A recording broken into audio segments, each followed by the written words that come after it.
everybody, Z-Man here.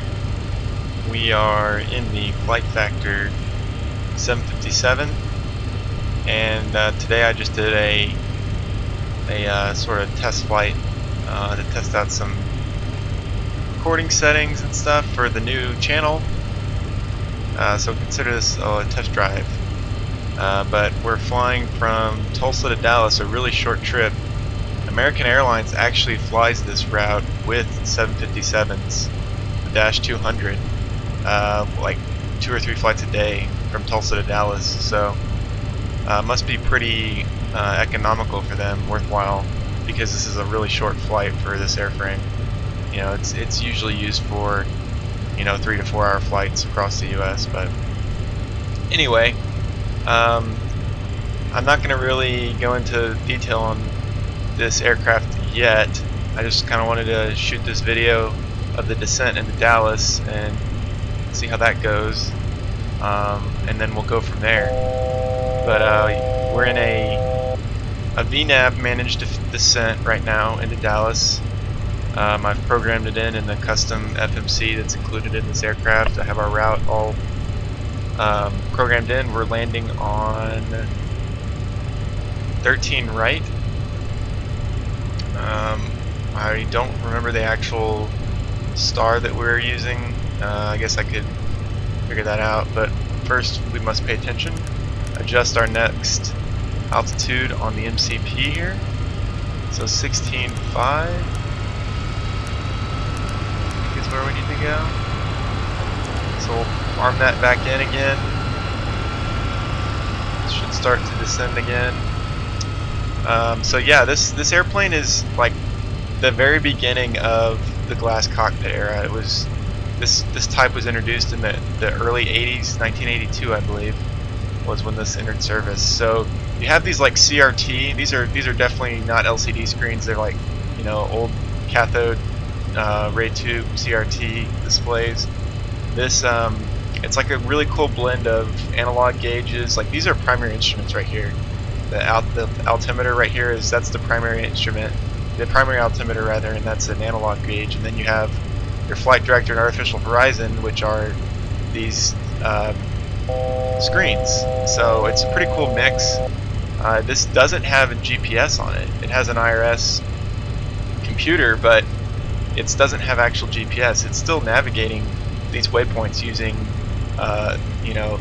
the standard time-tested VOR navigation, and that's why these systems are still in use around the world, is because you still have aircraft like the 757 that are flying quite a bit. In fact, there's quite a few airlines, 5 or 6, that still fly a sizable 757 fleet, and FedEx operates a ton of 757s. They're the majority. They have like 50 or 60 757s that still fly today, the cargo variant. So I just have to rearm that if you don't change it before you reach your next altitude. But so yeah, this aircraft doesn't navigate with GPS. It's actually navigating automatically based on VORs. So you can put it in automatic mode here, and it will tune to the correct frequency and course headings to follow your plan, to follow your flight path that you program into the FMC. So it's pretty cool. It's very innovative. If you think about it, in the 80s when they didn't have GPS, they couldn't just plug in a lat long and the airplane would fly that course. They had to come up with ways to use what was still or available in that day. So I think it's pretty interesting that you get pretty much the same accuracy, but it's all automatic VORs basically. Pretty cool. In our descent into Dallas, you can see we're coming up on the metro here. Gosh, what's the name of this approach? We can check real quick. It is the, well, BYP5. That was part of our route.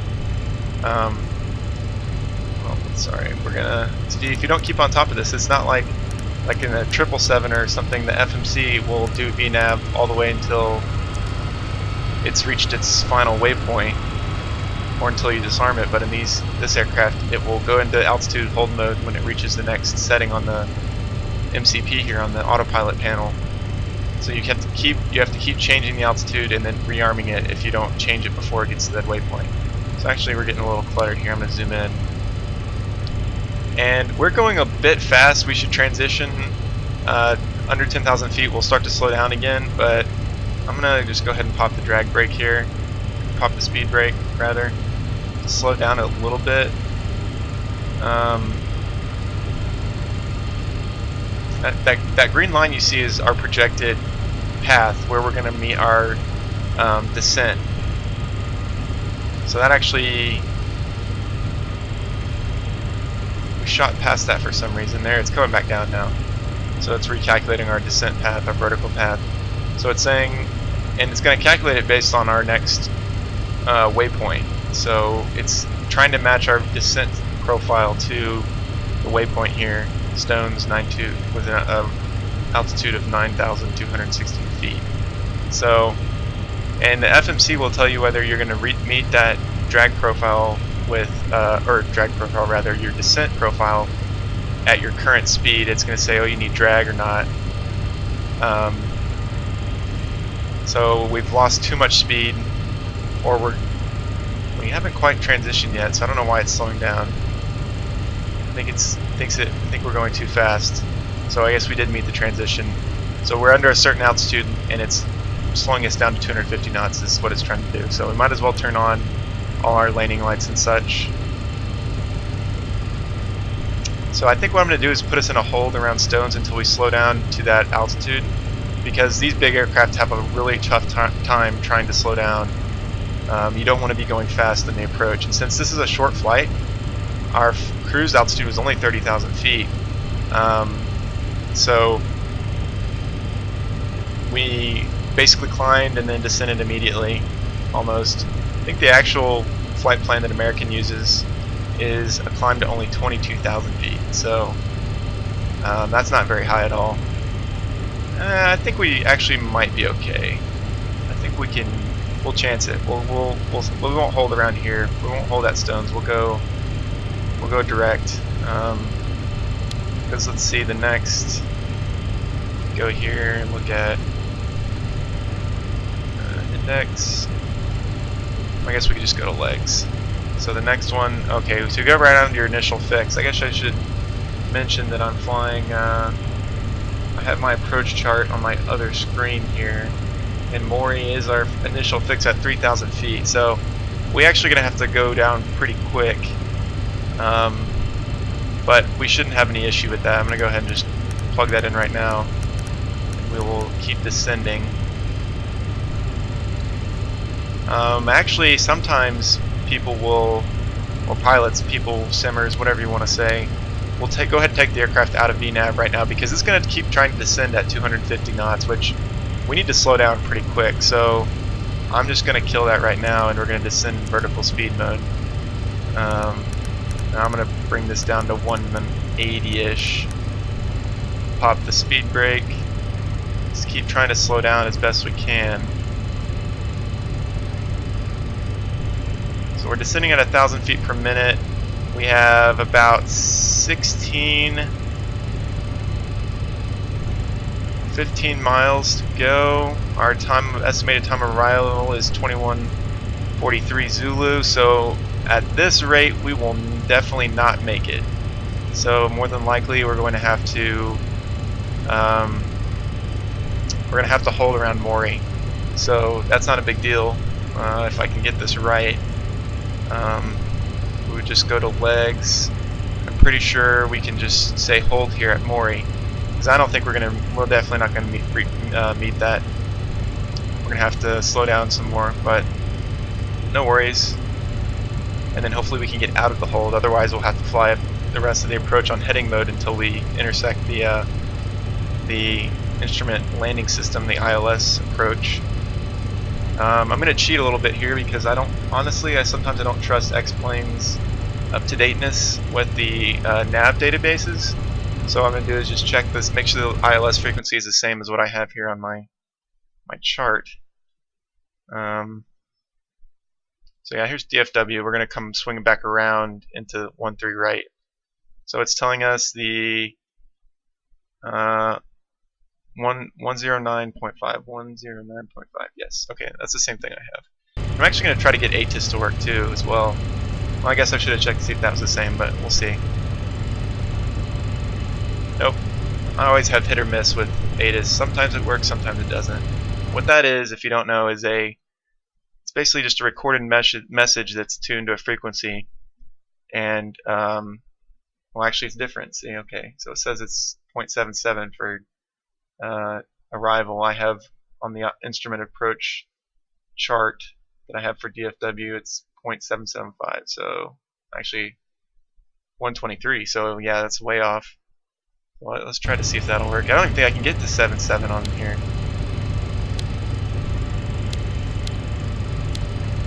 No, I can't. Can you change it on here?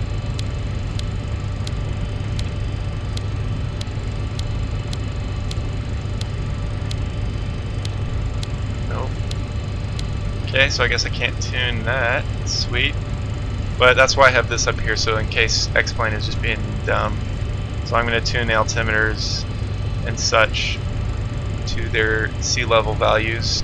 Actually, I don't even need to change it. We haven't even flown that far to have a big enough change. So they're already set. But winds look a little high right now. Hopefully that calms down a bit for approach. Otherwise, we could be in for some fun. I can already see the airplane wobbling a bit, and we're going to go ahead and put down flaps 1 because we're at 185 knots already. So this is just basically activates the slats, the leading edge slats on the wing. I'm just checking here to make sure we have everything sort of set up there on the panel. Looks good. Yeah, I'm going to go ahead and put this hold in right now. So let's clear this. Hold.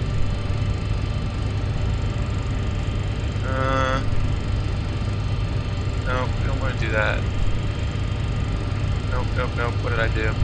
Oh dear.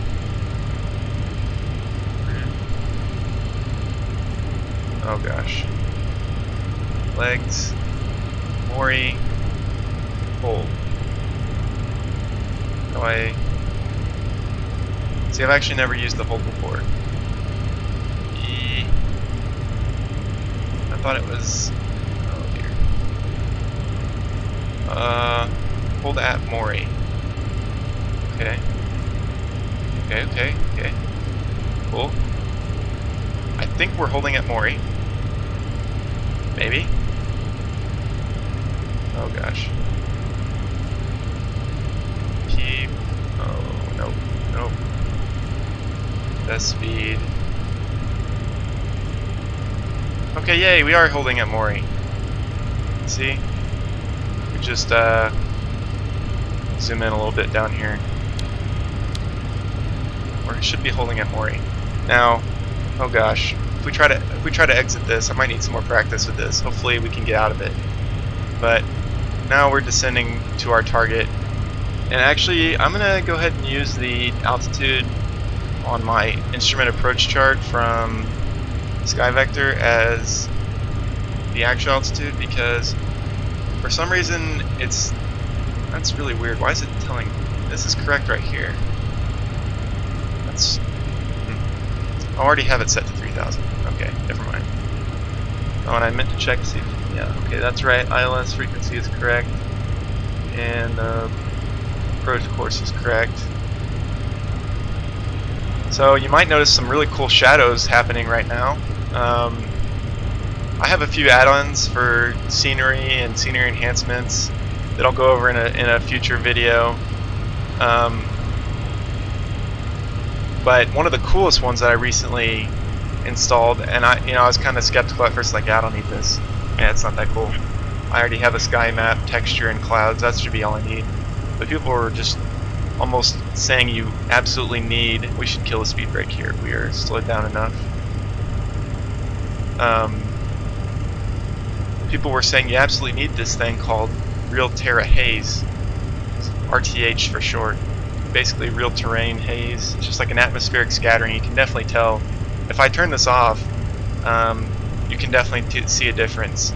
But has this cool little menu here, and you have presets. I just use the third one that's got custom lighting, and you can, based on where the sun is and the clouds are, so it's going to cast shadows correctly, which is really sweet. It's basically like a payware quality add-in, but it's free from the Xplane.org website. So really, really cool. Go ahead and get rid of that. So we're still in our hold, descending nicely at a good speed. I have the flap set for position 1 right now, which is the leading edge slats. By the way, we're flying on, we have an Allegiant Air livery that we're flying. The Dash 200, like I said. This is the Pratt & Whitney version. So you see the Pratt & Whitney engines.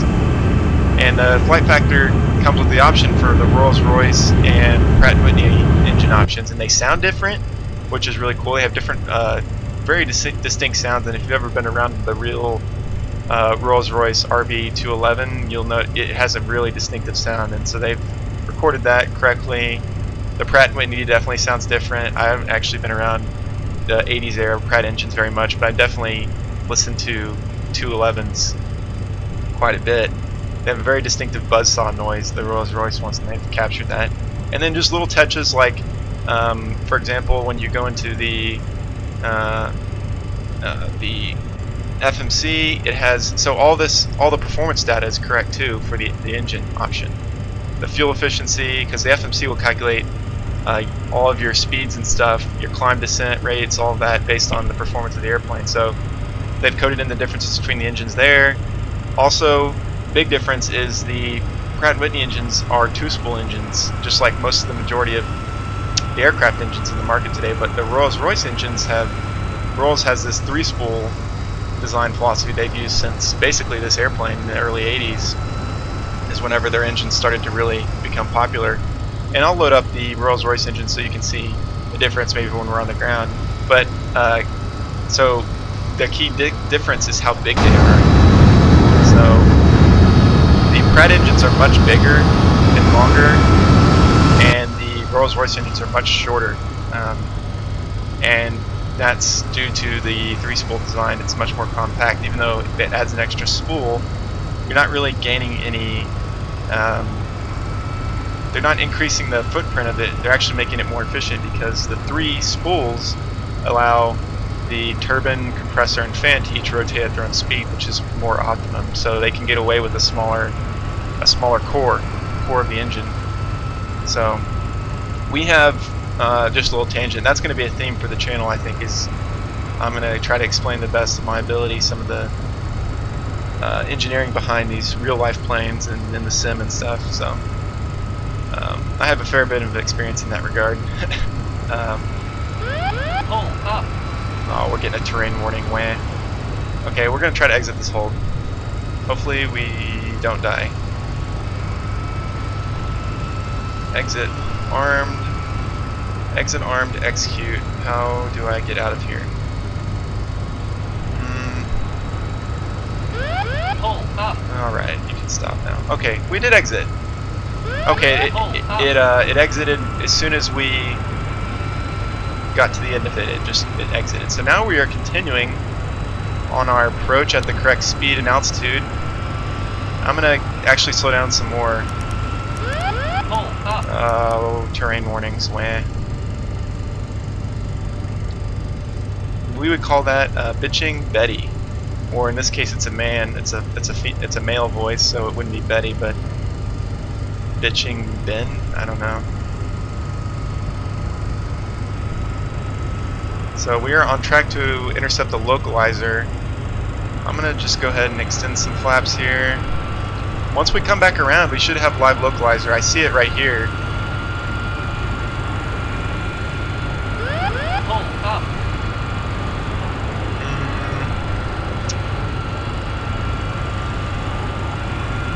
Let's go ahead and kill LNAV here in a bit.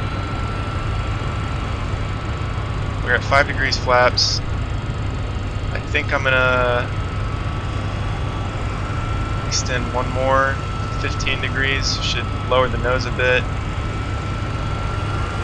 As soon as we come back onto Papa, I am going to, as soon as we get that little bug to line up a bit, I guess we can go back here and go to approach. Our VREF, I think we're going to land at, since I didn't get wind speed data, I'm just going to assume it's going to be pretty windy. I'm going to land at flaps 25. Sounds good. 109.5, everything looks set. The landing lights are good. We have auto brake on.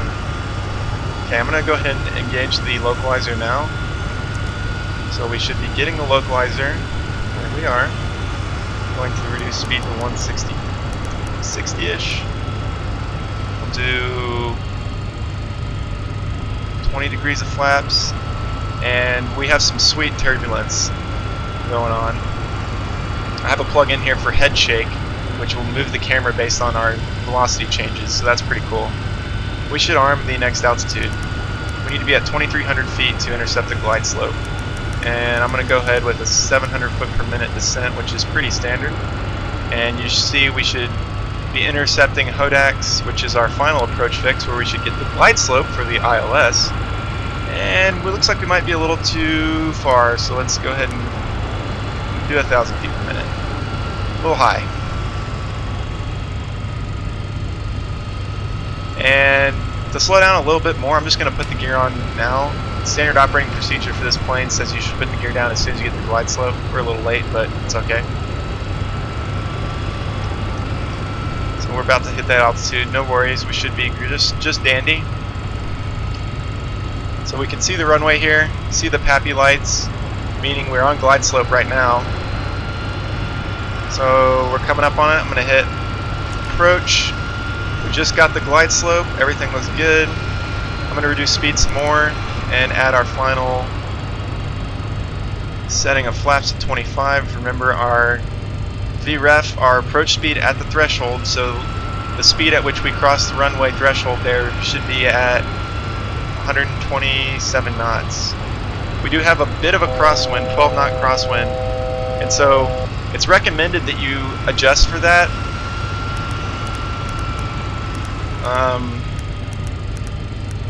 By adding that component. And since I'm going to actually land on auto throttle, so there's like a way you can bind the throttle to something on your joystick, or auto throttle disarm on your joystick, but I can't figure that out because it's a custom plug-in.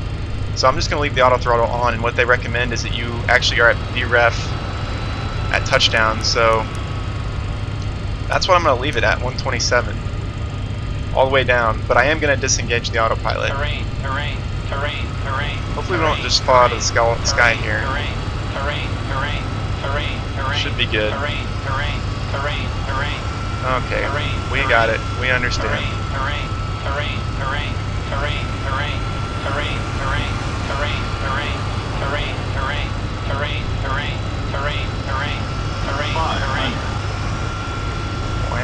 Man, that's kind of annoying, huh? So, everything looks good. Like I said, I'm going to land on auto throttle, but I am going to disengage the autopilot. Hopefully I don't screw this up. Should probably disengage it about now, so got to do that, which is annoying. Hopefully I don't botch this.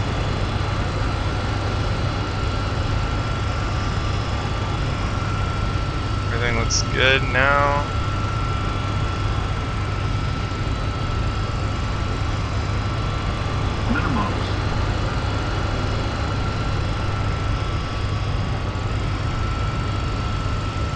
We're off the center line a bit. You can thank the wind for that. 50, 40, 30. Okay, start 20, the flare. 10.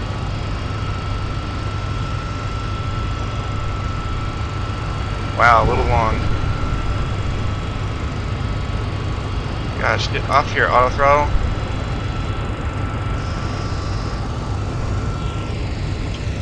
Engage the reversers. Wow, we drifted a bit there on the landing. Oh, we got a clap. Okay. Disengage these guys, get rid of the auto brakes. Okay. And man, that wind is even pushing us around on the ground. So we landed a bit long. The reason I left the auto throttles on was because, as you saw me fighting, it's really hard to disarm them. Like, that can really screw you up on approach. And actually, in the future, I think I just might even leave that off in the beginning and just try to manage the speed myself, because that is just really, really hard to disarm unless you have it bound on a joystick or something, which you can do supposedly, but and you have to do some custom key binding and stuff to get that to work. So we turned a little fast there. Oh, jeez. But oh man, I don't know the Dallas airport, and I don't have like a ground map or anything. We're gonna turn here. Yeah, sure. And then go this way. I know the terminal's over here, so we'll just keep heading that way. So we still have the speed brakes on. Oops. Get rid of those. Those are going, still have the flaps.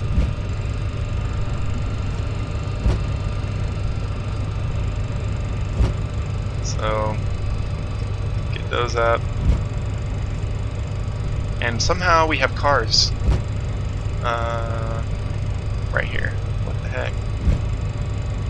It's like the airport exclusion zone was not correctly modeled. Alright, my turn. Yield to the airplane. Fine.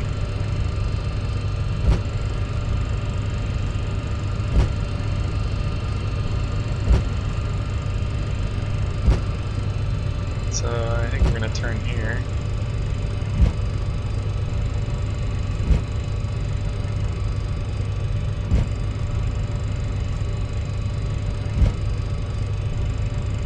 Anyway, other than that, was one of the better actual touchdowns I've had speed-wise.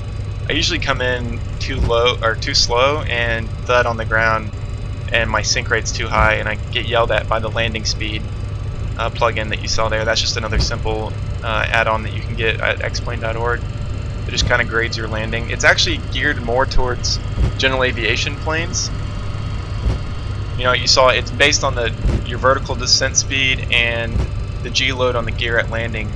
And the G load on the gear is tuned for GA aircraft, smaller like Cessnas and stuff. So it said like 1.3 Gs was like acceptable. That's actually like greasing it pretty much for a big plane. So that would be considered a really good landing, I think. And I think you can tune that to your own G ratings if you want. I might do that for the bigger airplanes, because it gets kind of annoying when you have a really good flight and then that thing screams at you and says, you know, RIP, everyone's dead because your G, you touched down at 1.6 G, which is like, you know, for a big airplane is not that, you know, that's like a acceptable landing. That's not even a hard landing. So, but we're gonna just go over here and park next to that American Airlines flight, I think, or I could cheat and go look at somewhere to park with my magic camera. Oh, file flight plan. I don't want to do that. Oh my gosh. Get out of here. Let's see. Yeah, we could go park over there by those MD-80s. Means we'd have to go all the way around.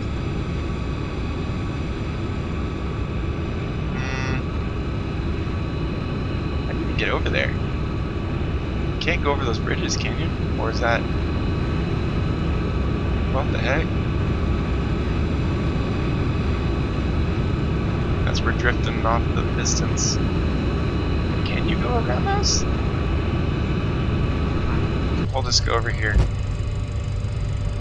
I hope this here has auto gate, which is a really cool another plugin. I'll definitely make video on all the plugins, and there's really not that many. I probably have 5 or 6, and then just scenery downloads, you know, airports and stuff like that.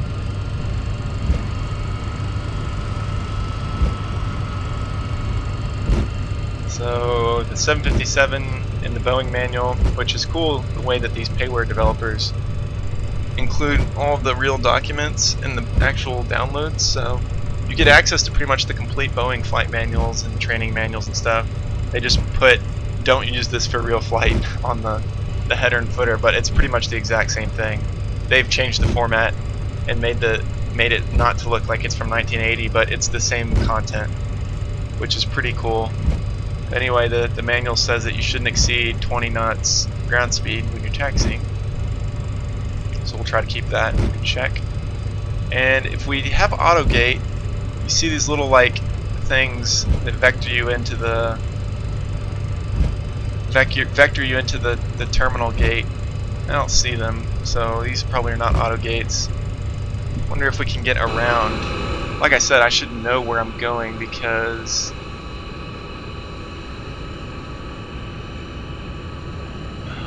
how in the world do you get to the other side of the airport?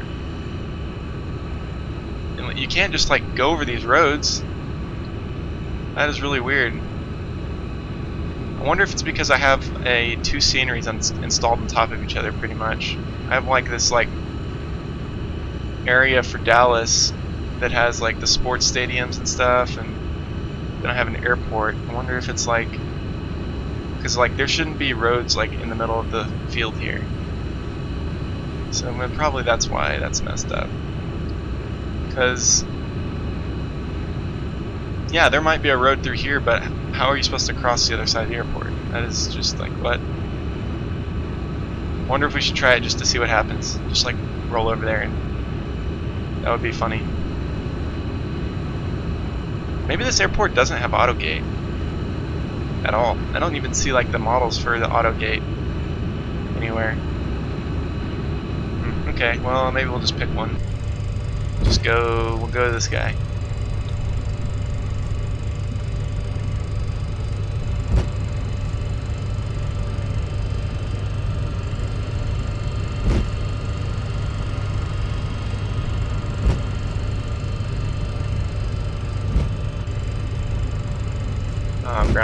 Ground handling so difficult. It really is an art.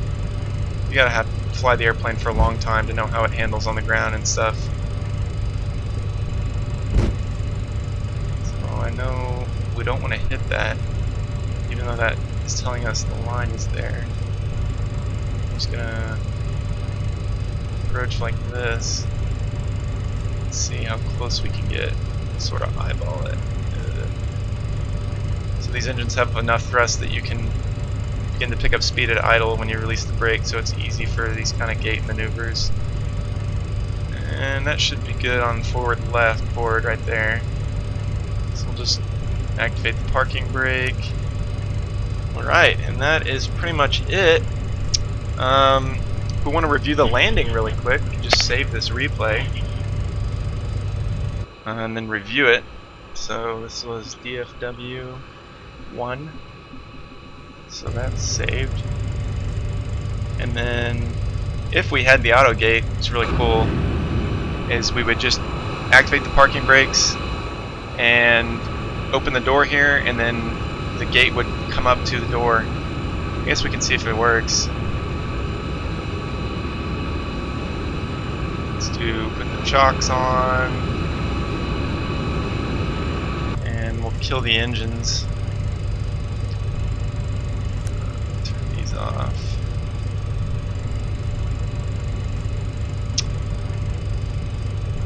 You can just cut fuel to them and they should just go bye-bye.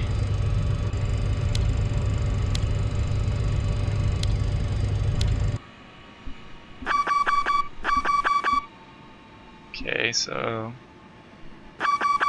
since we don't have ground power or anything, it's just going to turn off. That's alright, that's fine. I just want to see if this will turn on or not. And it should have already, as soon as the engines are turned off and you have parking brake on, it should start. So I guess it doesn't have auto gate. Sad day. But you can open all the doors on this. Pretty cool. See the flight attendant. This has a really neat like stairs thing and fuel truck, passenger bus, the ground power unit there you can see connected. You can ground start the engines, meaning you don't need the APU bleed air. Just all kinds of cool stuff. Gate configuration basically means I don't need like the passenger bus or anything, or the stairs, because I have a jetway basically. And then this is really cool. So if it's, I believe if this actually works, if you're flying into known icing conditions, and you call the de-icing truck, you see a little de-ice going on. That's really nice little touch. That will actually can help you prevent ice, from what I understand. Like, it actually works if you if you do that before you take off. It will aid the anti-ice systems, so that's pretty neat. Yeah, let's try to review the replay here. And sadly, I wonder if we can restart the engines here. And what annoys me the most is a lot of these payware aircraft don't work very well in the replay engine because they're just really complex and they're driven by these custom coded plugins. There's basically C++ plugins. I think this one is C++, and it just doesn't work very well in some of the default X-Plane like features. And that one of those is replay mode. It crashes and just. So what happens is when you reload the replay, it's a really nice touch. When you lose hydraulic pressure, you see the flight controls here droop down like they would in real life. But when you reload the replay, they'll still be like that, and you won't see the engines, you won't hear anything, no sound. So it's just like, what? Why are you doing that? So actually, since we didn't show the startup of the actual plane, we can go through just restarting it real quick and see if that fixes the replay. So this aircraft comes with this really cool checklist feature. Let's do. No, not that.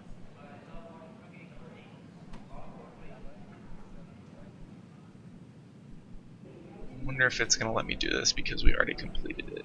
Oh, we can reset it. Okay, let's just do that. Let's do. Oh, I guess you have to just reset. Okay. So. Oh, dang it. It's not what I did. We have the GPU. Why is it telling us we don't have ground power? Hopefully we can get the engines started up again without reloading the aircraft. That would suck.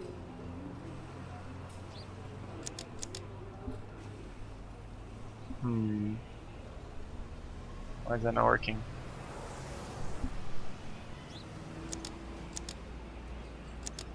Okay, I guess we'll have to start the APU.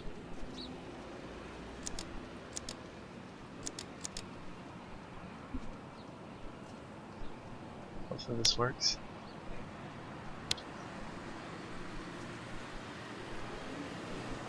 So it's running. Should see some power start to come online here. Once we get, there we go.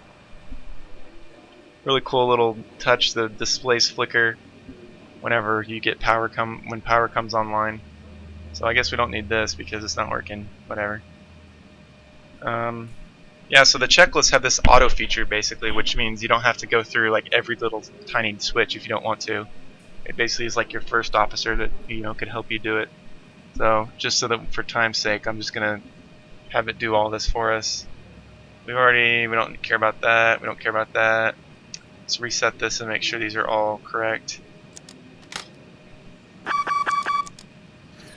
Okay, great. We're not flying. We just want to turn everything on. Okay.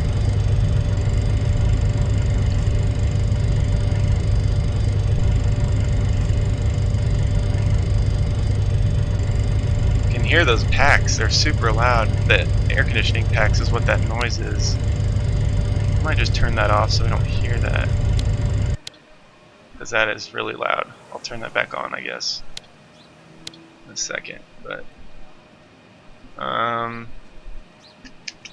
okay. Reset. Just make sure these are all good.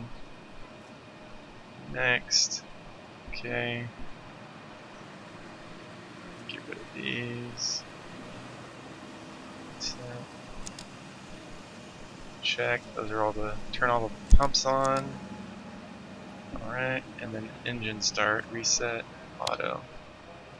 So you can see the N2 climbing. Okay, so that seems to be working. And he's going to wait till the second spool. That's what N2 stands for, the turbine and rather the compressor, excuse me, the high pressure and compressor stage to spin up, and then he should start the engine. There you go. And then you'll see it kick over, and we should get hydraulic pressure back once the engines are started. You can hear them, they're pretty cool sounds. Then again, you see the little power flicker when you start to switch over to engine generation and not APU. So really cool.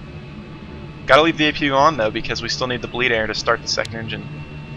And the bleed air is just high pressure air that's from the small turbine that's in the back of our plane. So the APU is just a little jet engine that's in the back here that pipes its compressed air back to its high pressure air back into the engine for turning the compressor to get enough pressure in there so that you get ignition, and then it's all a self-sustaining cycle, with the exception of you need fuel, but it will run once you get to a certain pressure, and that's 25% RPM.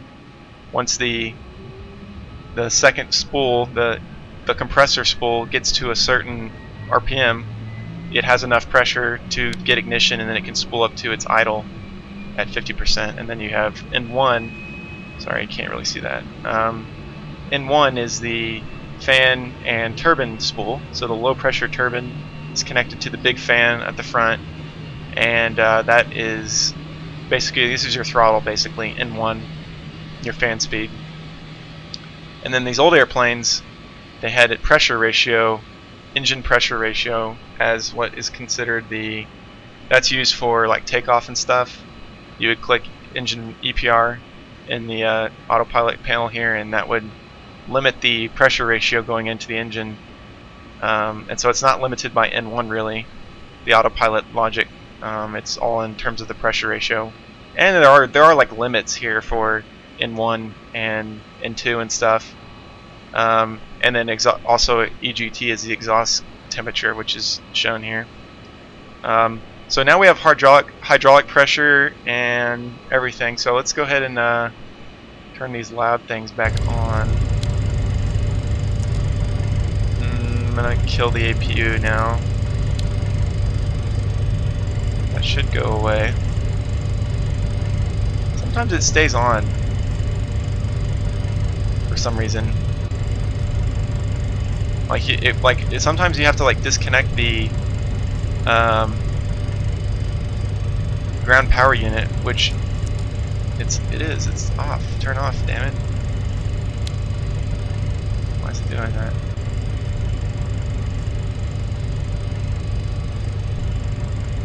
Whatever, not that big of a deal. All I wanted to do was just start the engines up and stuff so we had hydraulic pressure.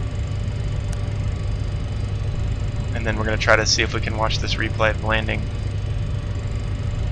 Ground power connector. Oh no! We have a malfunction! That's why it wasn't working.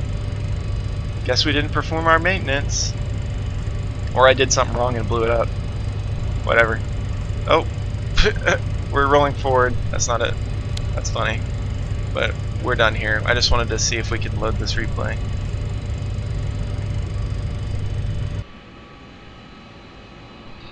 Hopefully this works.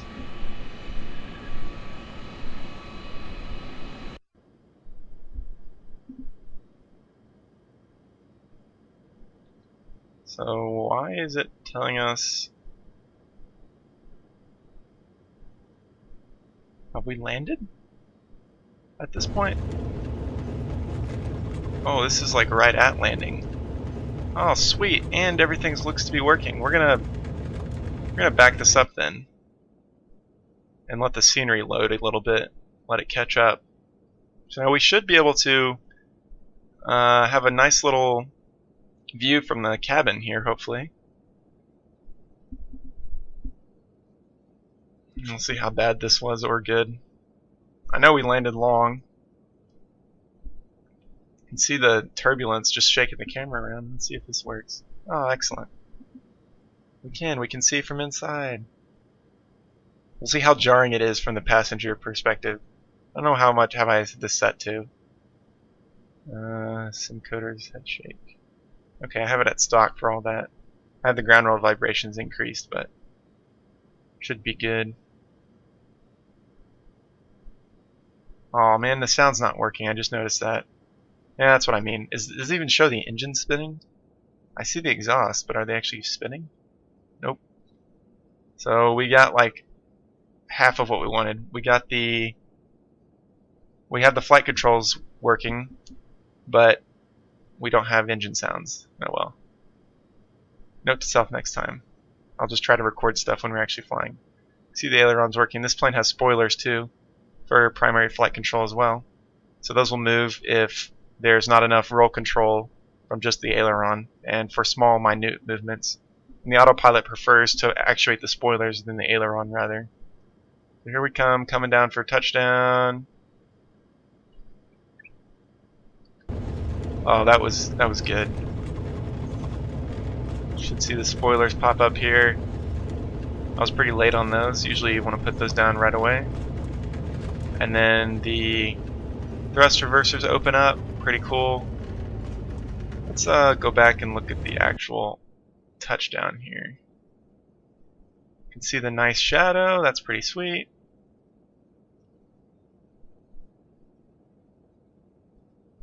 Yeah, so we weren't that far down.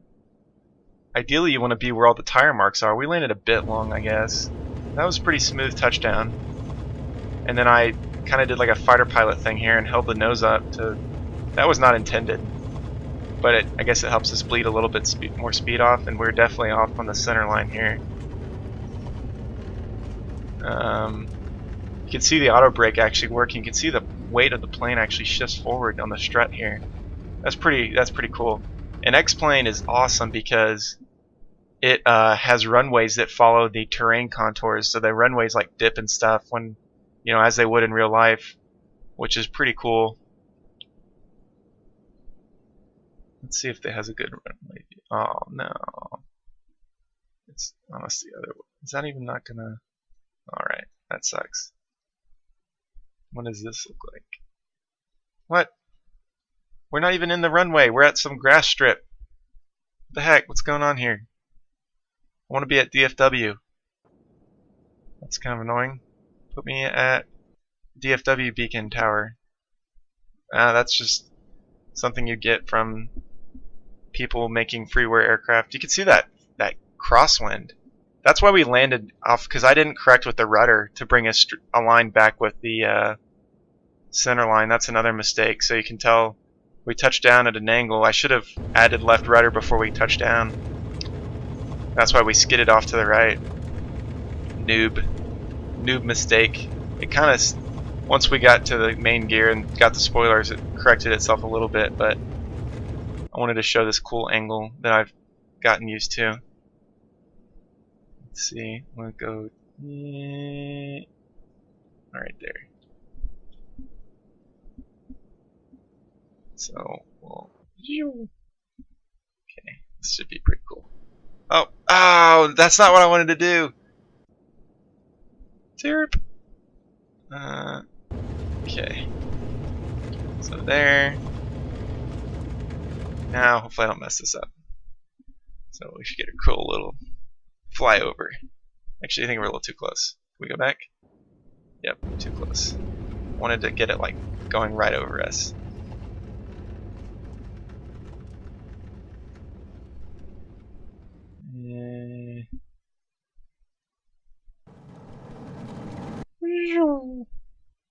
Okay. We can do the little cinematic shaking. Oh, that's cool. X-Plane has some really good graphics out of the box when you compare it to FSX or anything. I wouldn't let anyone try to tell you different. I think it's pretty cool, the features that you can get. You can see the runway contours, like that's pretty cool. Like, that's actually how the runway is. So that was definitely a pretty smooth touchdown. but we didn't kick the rudder the correct way. When the spoilers come up, it sort of corrects itself, but I always forget that with the big heavies, because not big heavies. The 757 isn't. It's considered a narrow body, single aisle, meaning there's only one aisle in the cabin. But they don't. From the cockpit, you really can't tell that you're angled like that. You just have to know based on. I knew we had a crosswind. I just didn't think about, oh, I should kick the rudder to the left before we actually touched down. It would have looked really cool as we were coming over to see the plane yaw like that, as it should. But it's cool. Alright, that'll pretty much do it, I think, for this first video.